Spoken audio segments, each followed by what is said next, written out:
Cambridge Practice Tests for IELTS 1 by Vanessa Jakeman and Claire McDowell.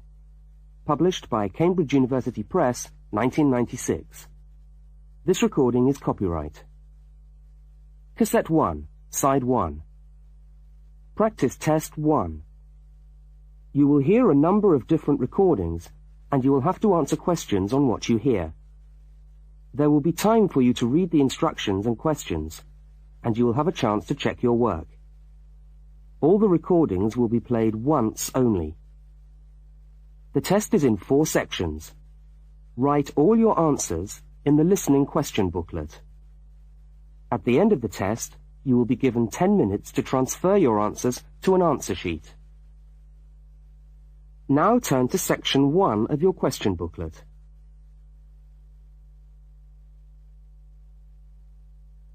Section 1. You will hear a telephone conversation between a woman and a police officer. First, look at questions 1 to 5. For each of the questions, 4 alternatives are given. Decide which of the alternatives, A, B, C, or D, best fits what you hear on the tape, and circle the appropriate letter.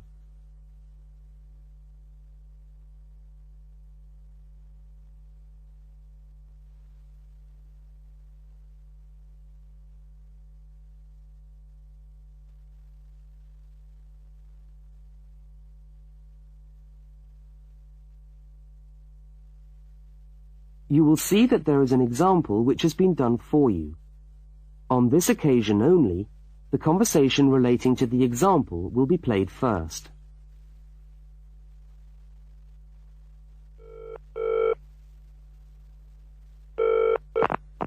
Good evening, City Police Station. Can I help you?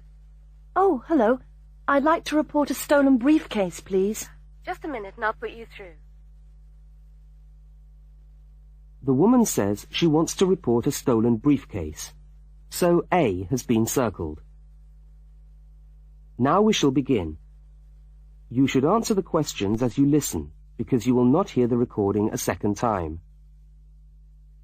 Now listen carefully to the first part of the conversation, and answer questions 1 to 5.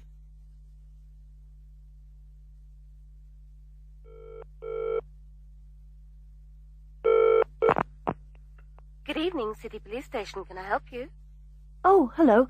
I'd like to report a stolen briefcase, please. Just a minute and I'll put you through. Lost property, can I help you? Oh, yes. I've had my briefcase stolen. Okay, I'll take some details. Tell me what it looks like, first of all. Well, it's a soft leather one, you know, not a heavy box type like a man's. And how does it close? It's got buckles at the front, 2 of them. They're gold-plated ones. Fine. Was it locked? No, I'm afraid not. Never mind. Any distinguishing features? Pardon? Any marks or badges on it that make it stand out? Only the brand name. And where's that? It's on the back, at the bottom in the left-hand corner. It's saggy.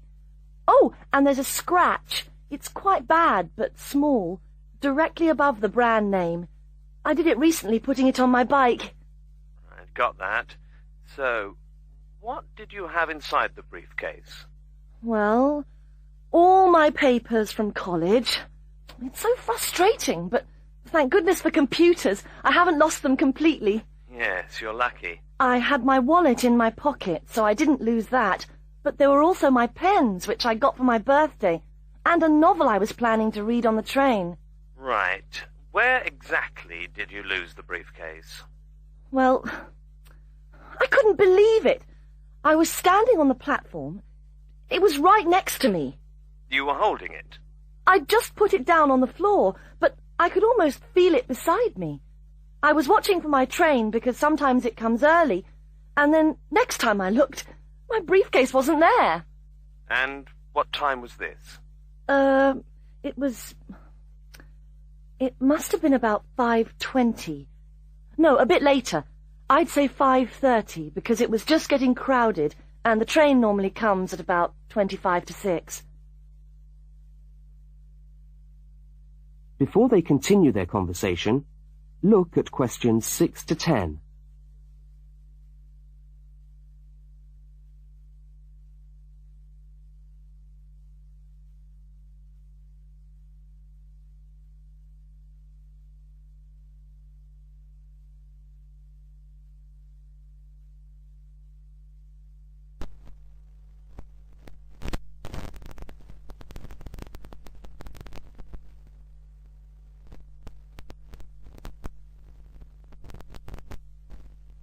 As you listen to the rest of the conversation, complete the form by filling in the numbered spaces 6 to 10. Right. If you'll just give me some personal details. Yes. What name is it? I'm Mary Prescott. Can you spell that? Yes, it's Prescott.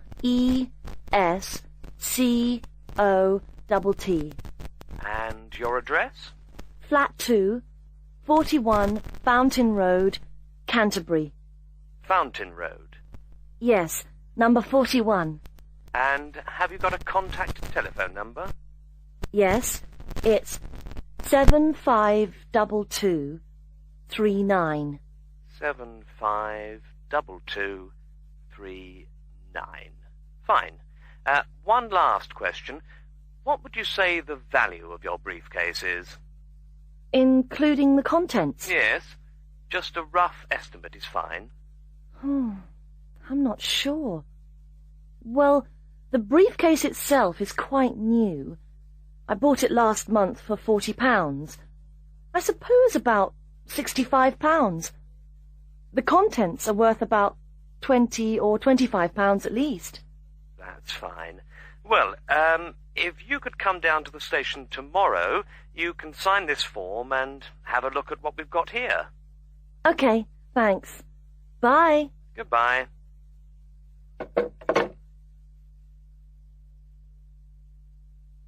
That is the end of section 1. You now have half a minute to check your answers. Now turn to section 2.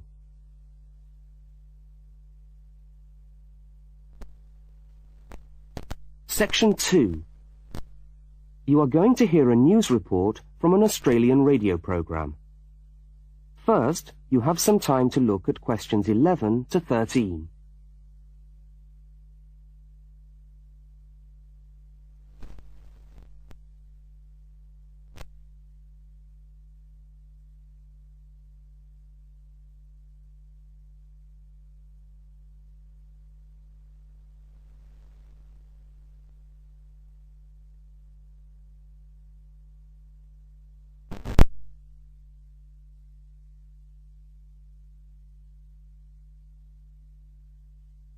Now listen to the news headlines and tick the 3 other items which are mentioned.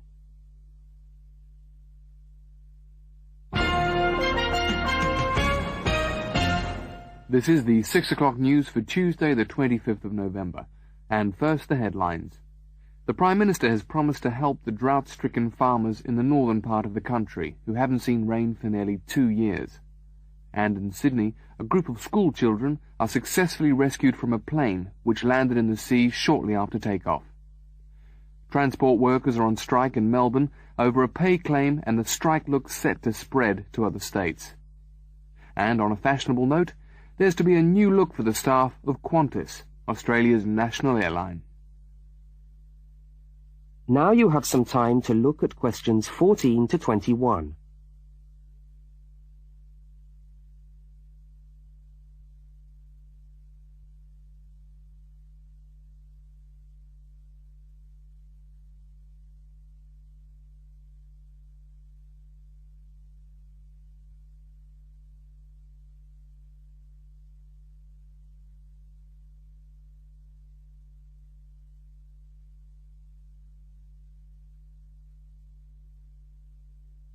As you listen to the rest of the news, complete the notes in the spaces provided.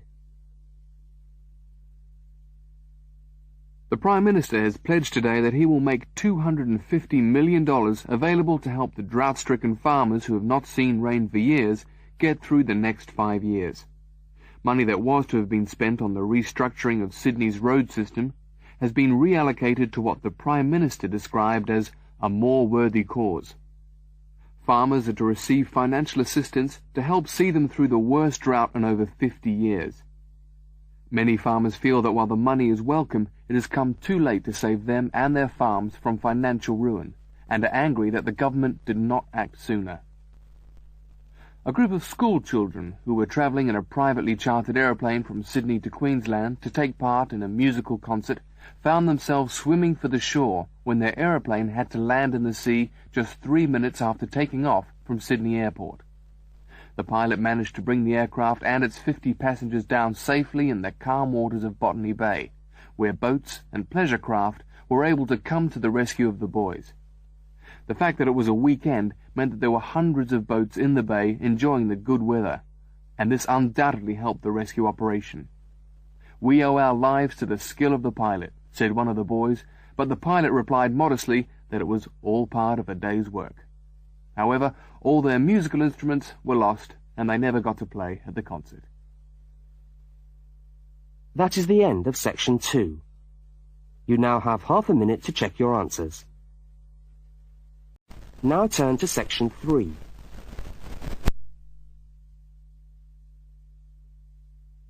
Section 3.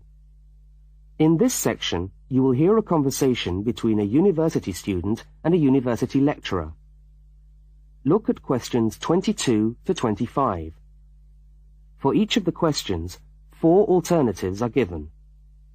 Decide which of the alternatives best fits what you hear on the tape and circle the appropriate letter.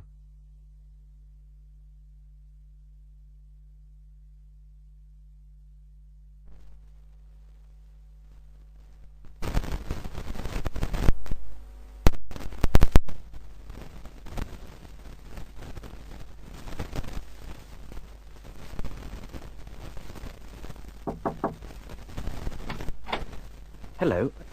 Can I come in? Oh, yes, come in. How can I help you? I was looking for the economics office. I've been all over the arts faculty building looking for it, but I could only find the School of Accounting and Economic History. Is this the right place? Yes, this is the School of Economics. Oh, good.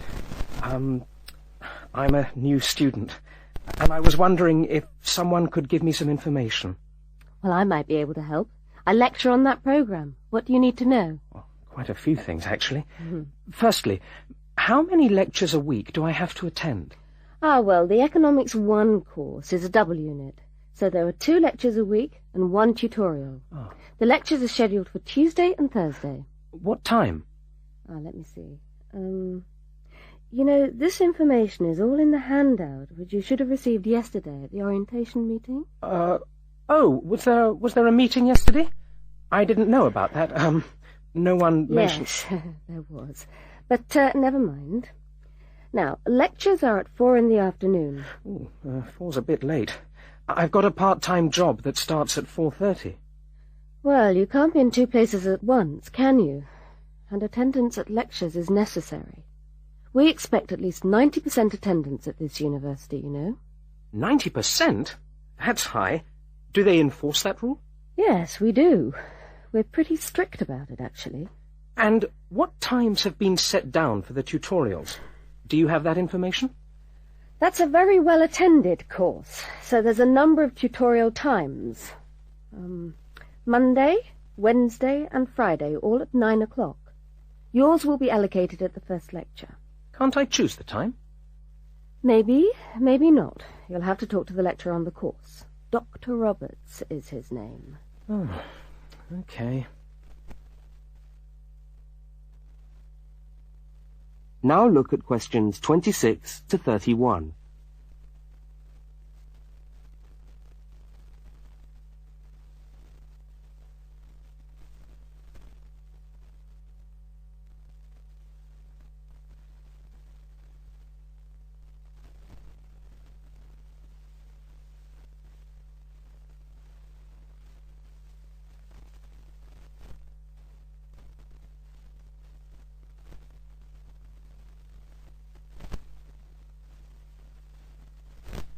As the conversation continues, complete the notes in the spaces provided.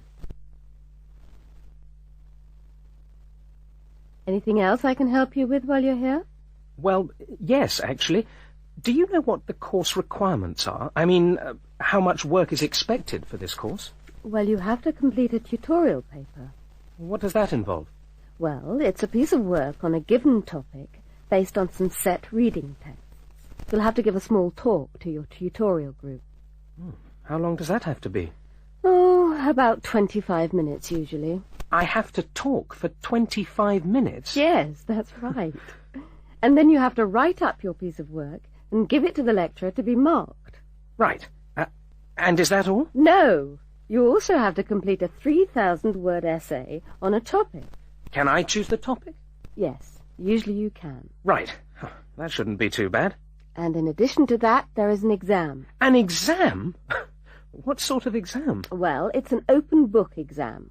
Does that mean I can have the textbook with me during the exam? Yes, that's right. And can you give me any idea about the content of the first year of economics, so that I can get into some reading? Well, you'll be getting the reading list next week when lectures start. All the books are in the library. Yes, but won't everyone else take them out as soon as they get the reading list too? Well, yes, they might. But most of the important ones are held in closed reserve. That's a part of the library where you can go to read books, but you can't take them out of the building. What did you call that section of the library? Closed reserve. However, we do recommend that you buy the core books. You'll find them useful and you'll need them for the exam. Yes, I suppose I will. But what is the focus of the course? Well, the course at this university has a vocational focus. That is, a focus on preparing its graduates for work. So we're orientated very much towards employment. Oh, so my chances of getting a job are good? Well, provided you get good results. Well, look, thanks for your time. You've been really helpful. That's fine. See you next week, then.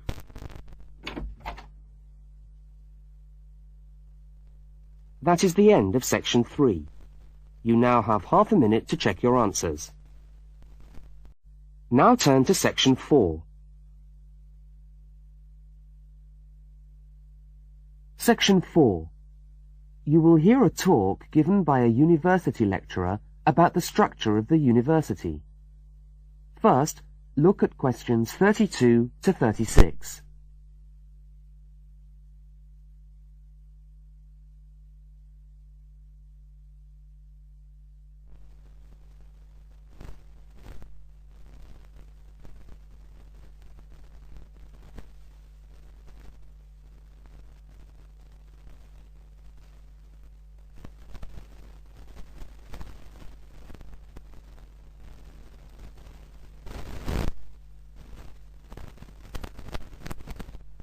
Now listen and answer questions 32 to 36.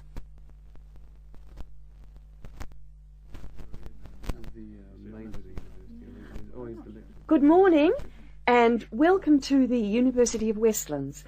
My name is Marcia Mayhew and I'm the coordinator of the Bachelor of Social Science degree. This morning I'd like to tell you about the structure of the university and about some of the requirements of the degree that you're about to enter. The Bachelor of Social Science is in one faculty within the university. That is the faculty where I work, known as Arts and Social Sciences.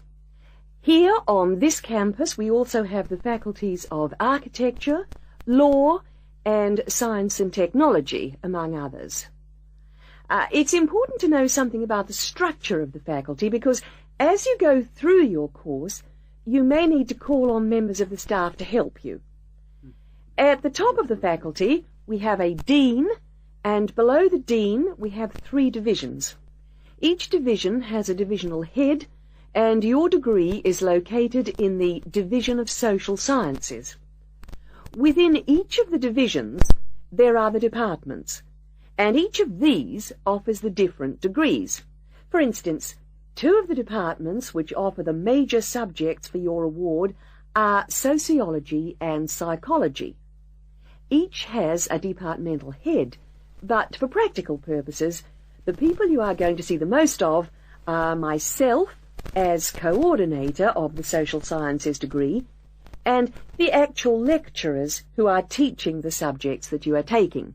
For instance, in the first semester, you'll be doing 4 subjects: psychology, sociology, history, and economics.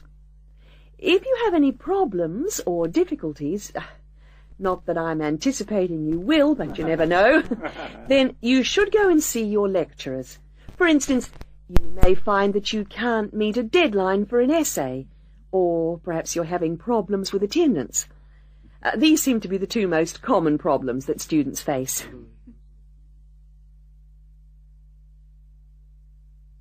Now look at questions 37 to 41.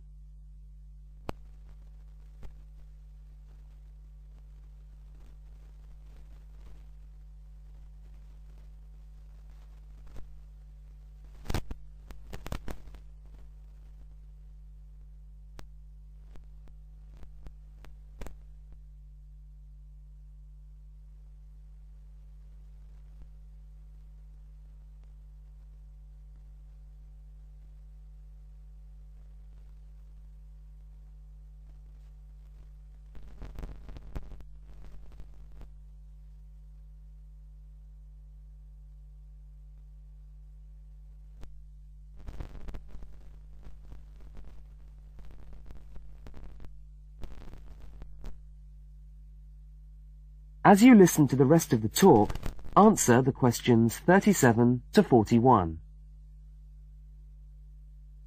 If your lecturers are unavailable, you can always come and see me in my office. I'm available on Wednesday and Thursday mornings and on Friday afternoons.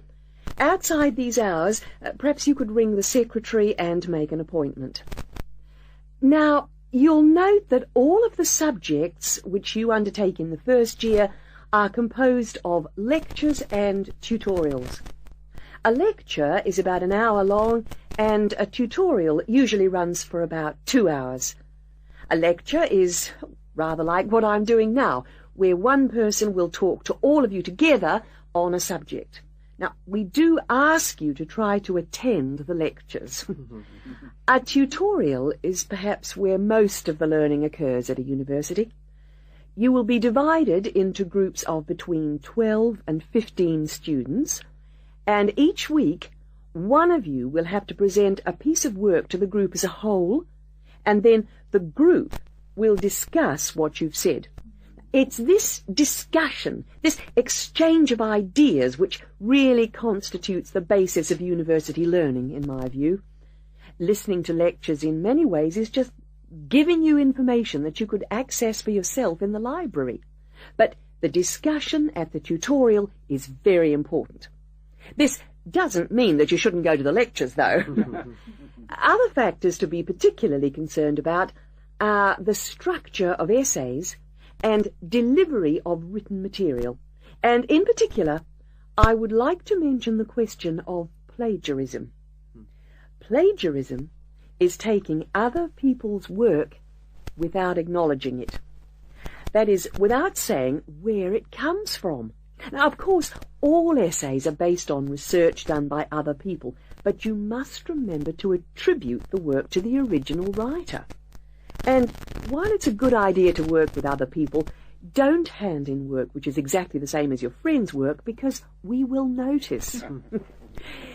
If you don't acknowledge the source of your information, then you run the risk of failing the subject, or in very serious cases, you might be denied entry to the university. Last but not least, stay in touch with us. If things are getting you down, don't go and hide. Come and talk to us about it. That's what we're here for. Right. Thank you very much for coming along today.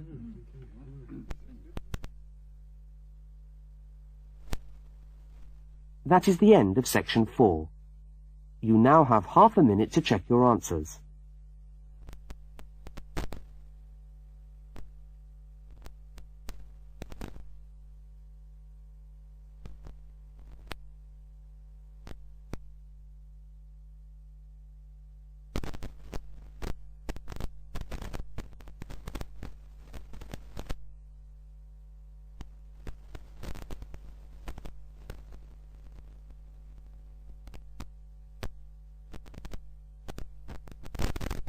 That is the end of the listening test.